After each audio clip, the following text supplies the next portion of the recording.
Assalamu alaikum. The session is about John Milton, who is one of the greatest literary writers in the history of English literature.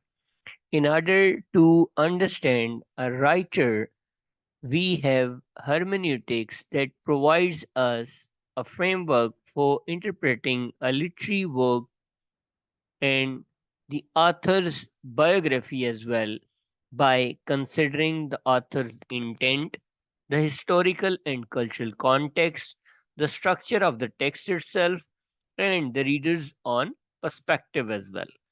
This process moves beyond a surface level reading to uncover deeper layers of meaning, whereas new criticism and reader response delimits itself to the text only. On the other hand, hermeneutics provides us all the mentioned clues that include an author's intent, historical cultural context, and the text as well as reader's context as well.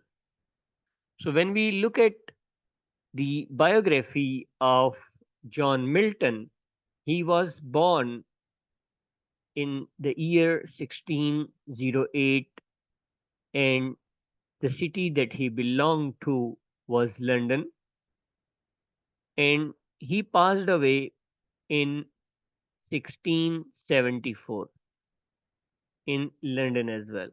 So that speaks a lot about his personal background, which is English in a way, and the time period is after the era of Queen Elizabeth.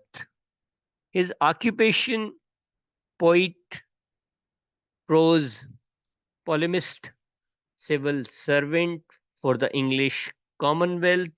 So, in a way, he was a politician as well. There were many influences upon John Milton, for example, Dante, Ludovico, Aristo, Bible, Homer, Ovid, William Shakespeare, Edmund Spenser, and Virgil. So, when we have a look at all these writers and the books, we could see that how strongly he was influenced from the classical and theological works. There are many people that got influenced from the life as well as the writings of John Milton as well, which include William Blake, John Keats, Alexander Pope, and William Wordsworth. When we have a look at the family's financial prosperity, so in a way, it was a stable and prosperous family where Milton grew up. They could afford a private tutor that allowed him to learn classical languages as well. So, Milton's father was a composer of the church and a musician. Milton himself experienced a lifelong delight in music. So, like father, like son, the literary and artistic taste that was infused in Milton's personality. So एक बहुत बड़ा influence है, एक अच्छा influence है, father का influence, domestic environment that provided literary environment as well, and later on in 1625 Milton was admitted to Christ's College, Cambridge, in a way to get his further education. Matriculated from the Christ College in 1625, and then he became an Anglican priest, stayed on to obtain his Master of Arts degree in 1632. So you could see that how well versed Milton became in his early life due to his hair, which were long, and his general delicacy of manner was known as the Lady of Christ. So he appeared to be a kind of person who was delicate in his appearance, and his gender appeared to be the other one because of his looks. Milton wrote his poetry in classical languages such as Latin, and then in English he wrote as well. One of the Milton's earliest works on the death of a fair infant was written after his sister Anne Philip had suffered from a miscarriage. So, this personal loss also motivated him to write as well. At Cambridge years, he wrote a number of well known shorter English poems, among them Ode on the Morning of Christ, Nativity, and others. Likewise, Milton traveled as well. He composed poetry as well. Upon his receiving his MA in 1632, Milton retired to his father's county homes, and there he undertook a year or 6 years of self directed private study by reading both ancient and modern works of theology, philosophy, history, politics, literature, and science. So, this speaks volume that how these classical knowledges kind of created the great foundation for him to become a greatest literary writer. ये जो चीज़ें हैं, अगर आप इनको study करें, तो Aristotle के यहाँ भी इनके ग्लिम्पसेस मिलते हैं, इब्न सीना के यहाँ भी इनके ग्लिम्पसेस मिलते हैं, लेटर हेगल, कार्ल मार्क्स के यहाँ भी इनके ग्लिम्पसेस मिलते हैं. So theology, religion, philosophy, history, politics, so these are the subjects that are related to arts, and he also understood some of the basic concepts of science as well.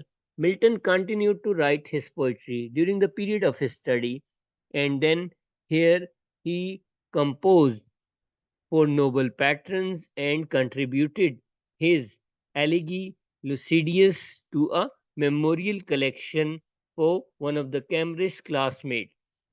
So these drafts and the poems preserved in Milton's poetry notebook, they are known as Trinity manuscript because they were kept in Trinity College, Cambridge. So he embarked upon a tour of France, Italy, and Switzerland in order to understand human beings and learn about various cultures as well.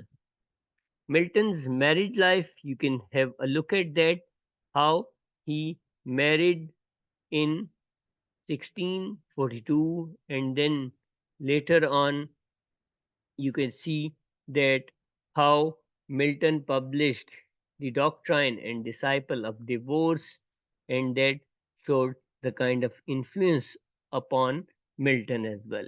So Milton kind of created the work life balance, which was full of problem as well. Here you could see a year of sadness that Milton in 1652, one of the many losses for Milton, lost his sight, and then prompted him to write. When I consider how light is spent, this these were the years Mary gave birth to a daughter, Deborah, and died a few years later in June. So this was also one of the influential factors in the life of Milton that promoted him to create greater work of literature. Civil War and prose factors. Civil War at the time of Milton, as you know, it was the time of chaos, it was the time of fight, and wars were going on. Then Milton began to write anti political or anti episcopal prose. Then you could see that how Puritan and parliamentary cause was in the action, and Milton himself was a Puritanist as well. So Milton's text at that particular time was a kind of reformation and had a reformation touch as well. So here you could see that how at the time of war Milton also produced a series of pamphlets arguing for legality and morality of this divorce as well. So later on, you could see that how his philosophical ideas developed. By 1650s, Milton was a proponent of mohism or against materialism, the notion that a single material substance, which is animate, self-active, and free, composes everything in the universe from the stones and trees and bodies to minds, souls, angels, and God. Milton devised disposition to avoid the mind body dualism of Plato and Descartes, as well as the mechanistic determination or determinism of Hobbes. Milton monism is most notably reflected in Paradise Lost, where he could see that how angels eat and have sex. So, in a kind of duality or binaries that were created in the writings of Milton as well, and he believed in these dualities and mind body problems as well. Politics, Milton's fervent commitment to republicanism in the age of absolute monarchies was both unpopular and dangerous as well. In coming centuries, Milton would be claimed as the early apostle of liberalism. So he was the one who revolted against the monarchy and the king of the time. Milton was writing at a time of religious and the political flux in England. His poetry prose reflected deep convictions after reacting in contemporary circumstances and not always easy to locate in obvious religious categories. His views may be described as broadly Protestant and accomplished author and an official of the government of Oliver Cromwell. It is not always easy to distinguish where artistic license and then polemical intent overshadows Milton's personal views.